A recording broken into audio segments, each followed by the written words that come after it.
Ano nga ba ang difference ng beside at besides? Ang beside, ibig sabihin yan next to, or isipin nyo katabi or sa tabi.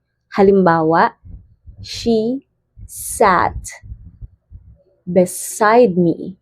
Ibig sabihin tumabi siya sa akin or umupo siya sa tabi ko. He stood beside his friend.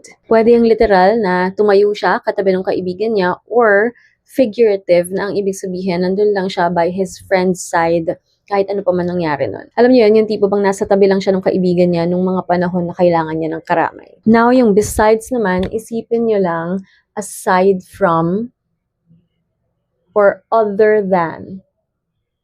Or in Tagalog, pwede niyong isipin bukod sa. Halimbawa, besides coffee, I love tea.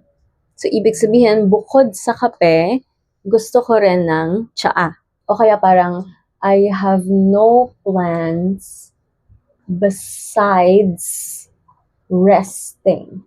In other words, I have no plans other than resting. So, bukod sa pagpapahinga, wala akong ibang plano ngayong araw na to. In short, pwede niyong isipin na kapag beside, tumutukoy yan sa location, kung nasan ka ba, nandun ka sa tabi. Literal man yan or figurative. Kapag besides naman, since may S dito, ang pwede niyong isipin, may extra S, may extra or additional na something, bukod pa dun sa mga ibang bagay na nasabi.